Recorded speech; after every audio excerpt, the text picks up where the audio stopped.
Hello friends, welcome to Priya's Time. இன்னைக்கு நம்ம சேனல்ல பூசணிக்காய் வச்சு அல்வா செய்ய போறேன். இந்த பூசணிக்காவை நம்ம பாதி வெட்டிட்டு நல்ல சரவி எடுத்து வச்சுக்கலாம். நல்ல கனமான பாத்திரத்துல பூசணிக்காவை நான் சேர்த்துக்கிறேன். இது 6 கப் அளவுக்கு நான் பூசணிக்காவை அளந்து எடுத்துருக்கேன். நம்ம இதுக்கு தண்ணியே விட தேவையில்லை. ரொம்ப புழியாம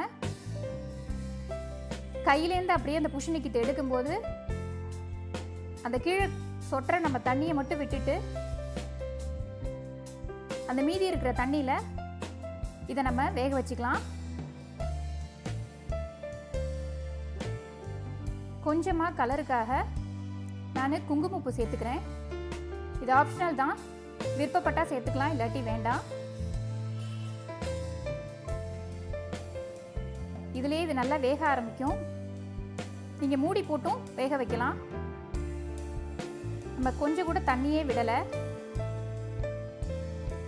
தண்ணியெல்லாம் வற்றி பூசணிக்காய் நல்லா வெந்திருக்கு.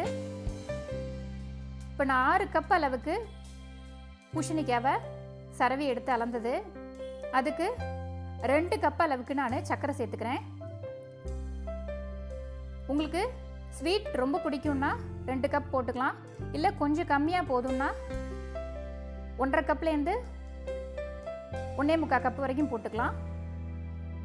நம்ம சர்க்கரை சேர்த்ததுக்கப்புறமா கொஞ்சம் தண்ணி ஆகிட்ட மாதிரி இருக்கும். நேரம் ஆக ஆக நல்லா செட் ஆகிடும். இதுக்கு ரொம்ப நெய்யே தேவைப்படாது, ரொம்ப ஈஸியாக செஞ்சிடலாம். 1 ஸ்பூன் அளவுக்கு நம்ம நெய் விட்டுக்கலாம்.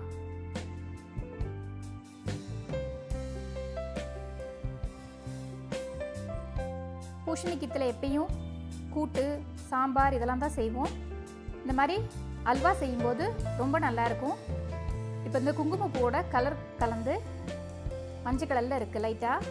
இப்போ நம்ம இதுக்கு முந்திரி பருப்பு வறுத்துக்கலாம். கடாயில் கொஞ்சமாக நெய் விட்டுருக்கேன். தேவையான அளவுக்கு நம்ம முந்திரி பருப்பை எடுத்து வறுத்துக்கலாம். முந்திரி பருப்பு நல்லா செவக்க வறுத்துக்கணும்.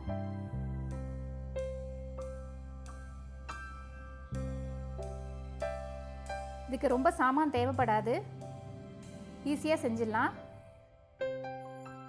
இந்த முந்திரி பருப்பை இந்த அல்வாவில் அப்படியே சேர்த்தாச்சு. 1/4 டீஸ்பூன் அளவுக்கு ஏலக்காய் தூள், நல்லா அதை கலந்து விட்டுக்கலாம். முதல்ல அப்படியே தண்ணி மாதிரி இருந்தது, இப்போ நல்லா எல்லாம் வத்த ஆரம்பிச்சிருச்சு. இப்போ இது நல்லா சில்லுன்னு நீங்கள் கொடுத்தா ரொம்ப நல்லாயிருக்கும். இல்லை சூடாகவும் சர்வ் பண்ணலாம். 1 ஸ்பூன் நெய் விட்டுருக்கேன்.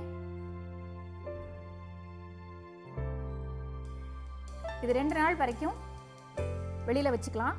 நீங்கள் ஃப்ரிட்ஜில் வச்சு கொடுக்குறீங்கன்னா இன்னும் கூட நிறைய நாள் இருக்கும். இதே மாதிரியே நீங்களும் செஞ்சு பாருங்கள் பூசணிக்காய் அல்வா. Thank you.